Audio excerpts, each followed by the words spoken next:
Селфи с трупом. Ритуал. «Ты же не сделаешь это!»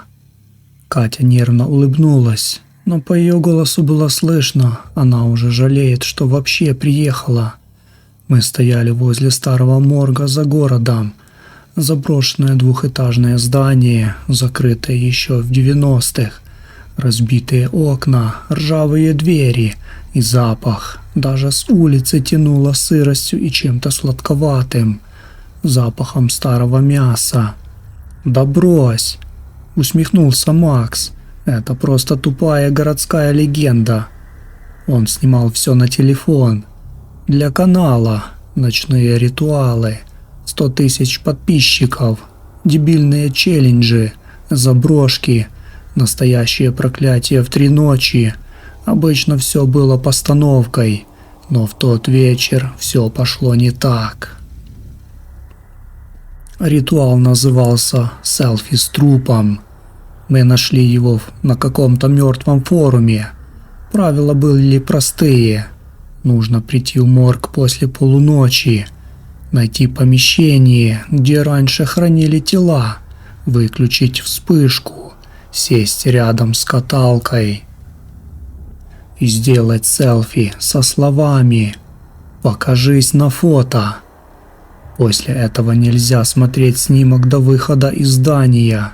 И самое главное, если на фотографии появится лишний человек, нельзя оборачиваться. Никогда. «Готовы?» – спросил Макс. Никто не ответил. Дверь морга открылась таким звуком, будто внутри кто-то долго царапал металл. Скрип.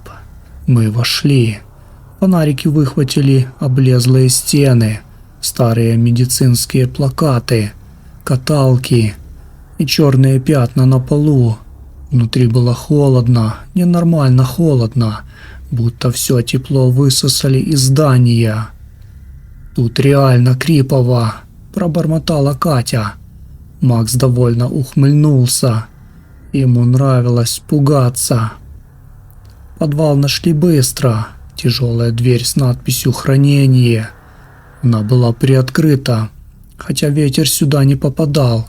Когда мы вошли, я сразу почувствовал запах. Гниль, формалин и что-то еще.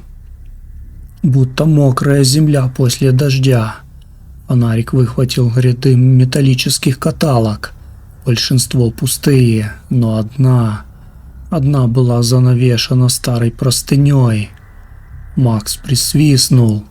«Ну все, идеально!» «Может, не надо?» – тихо сказала Катя.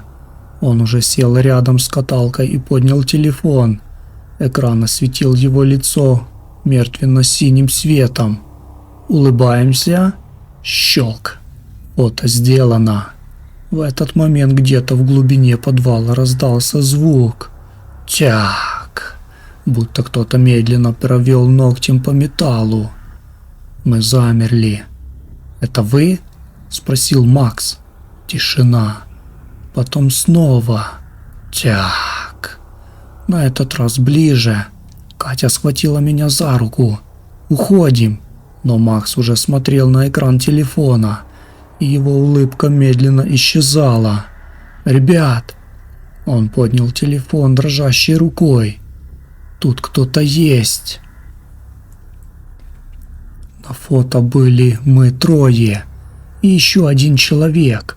Высокая фигура стояла за каталкой, слишком бледная, лицо размыто, но глаза – черные провалы, а рот растянут в широкой улыбке. «Это монтаж», – прошептал я. Макс медленно покачал головой. «Я не...» В этот момент простыня на каталке шевельнулась. Катя вскрикнула. Что-то под тканью медленно село. Я услышал влажный хруст костей, а потом тонкий голос. Прямо из-под простыни. «Кто меня сфотографировал?» Макс выронил телефон. Мы рванули к выходу, но дверь подвала захлопнулась сама. Грохот ударил по ушам. Катя начала дергать ручку. Заперто. Свет фонарика мигнул и погас. Остался только экран телефона на полу, и в его свете мы увидели ноги, бледные, босые. Кто-то стоял за нами, очень близко. «Не оборачивайтесь!» – прошептал Макс. Я вспомнил правила ритуала. Если на фото появился лишний человек, нельзя смотреть назад. Позади раздалось дыхание. Тяжелое, мокрое, а потом голос, женский, хриплый. «Почему вы уходите?» Катя заплакала. «Откройте дверь!» Шаг. Совсем рядом. «Я тоже хочу фото!» Телефон вдруг сам включил фронтальную камеру. Экран осветил наши лица. Я увидел в отражении ее. Она стояла прямо за Катей. Труп женщины в белом саване, кожа серая, глаза мутные, а нижняя челюсть висела слишком низко, будто сломана. Она медленно наклонила голову к Кате и улыбнулась. Катя закричала и обернулась сразу, не думая. Я никогда не забуду этот звук. Хруст, будто мокрую курицу сломали пополам. Катя резко замолчала.